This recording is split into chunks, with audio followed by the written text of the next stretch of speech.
According to the Bureau of Labor Statistics, slips, trips, and falls cause about 800 deaths in the workplace each year and even more injuries. There are three factors that are involved in slips, trips, and falls. These are friction, momentum, and gravity. Friction is the resistance between objects. Momentum refers to the speed and mass of an object. And gravity, it's the force that's exerted on an object by the earth. Now, slips are defined as a loss of balance that are caused by basically too little friction between your feet and the ground.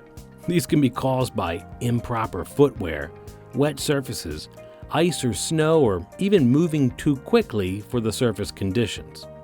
The best ways to avoid slips are to practice safe walking skills like taking short steps on slippery surfaces, cleaning up or reporting even small spills right away, and being extra cautious on smooth surfaces or loose carpeting.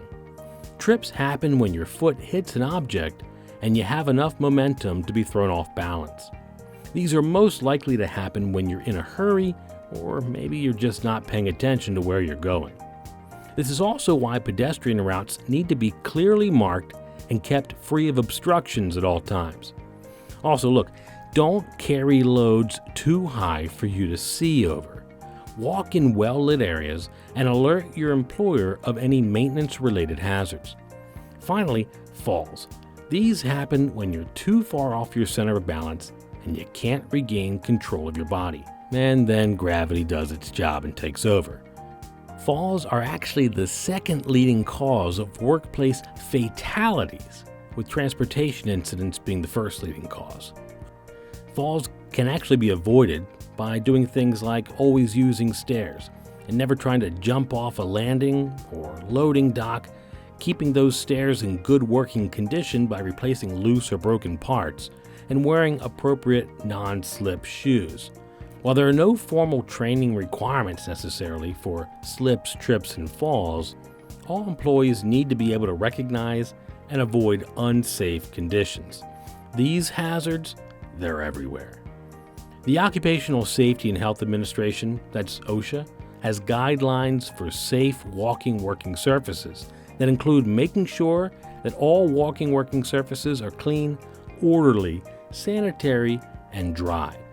If wet processes are used, drainage must be maintained, and dry surfaces for standing, like false floors, platforms, and mats, they need to be provided whenever appropriate. Surfaces should be free of hazards like other objects, that's basic housekeeping, ice and snow, leaks and spills, or loose boards.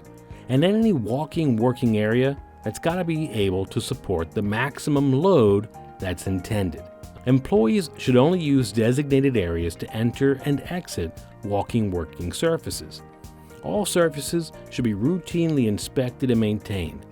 And any hazardous conditions that are found, well, they need to be corrected and otherwise repaired by a qualified person before they're walked on again. Employees also need to be aware of the OSHA sign classifications and their meanings. Danger signs should be used to indicate immediate danger and when safety precautions are necessary. These signs are red, black, and white. Caution signs are yellow and black and are used to warn of potential hazards or warn against unsafe practices. Safety instruction signs provide general safety instructions and safety measures for a specific area, and they're white and green with black lettering. All signage wording must be clear and concise. Pedestrian hazards, walkways, and no-go zones should all be clearly marked using these guidelines. Now, unfortunately, a lot of pedestrian workers are also injured in equipment-related accidents by being either struck by the equipment or being hit by a falling load. That's one of the reasons why equipment operators should always be aware of their surroundings, including any pedestrians in the area, and take certain precautions to avoid accidents. First, always yield the right-of-way to pedestrian workers by stopping, waiting for them to pass, and then proceeding cautiously. Use a spotter when necessary to alert of any hazards. Sound the horn at blind corners, doorways, and aisles, and use the horn or another alarm system when you're backing up. Equipment drivers should also slow down, stop, and sound the horn at all intersections, corners, or whenever their vision is going to be obstructed. Don't proceed unless you have a clear view and always look in the direction of travel. Signal to pedestrians before beginning any movement and never allow anyone to stand or pass under a load or lifting mechanism. When working around equipment, pedestrian workers should be aware that equipment can't always stop suddenly, so there should always be plenty of clearance between any equipment and a pedestrian. Now, the best course of action is to stay in marked pedestrian walkways.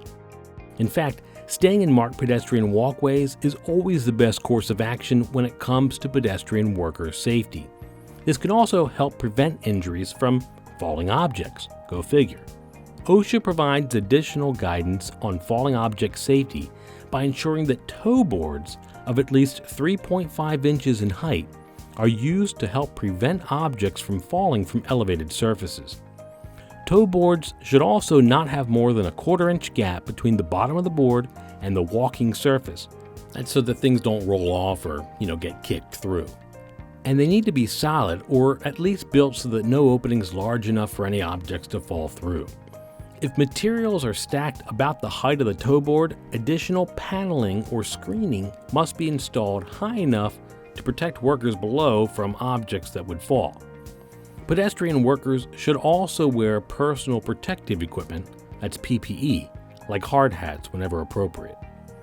Now, according to OSHA, facility parking lots are considered extensions of the company building, and therefore they're subject to the same safety guidelines. In other words, keeping pedestrians safe in parking lots, that's also the responsibility of the employer. So the same general safety guidelines apply.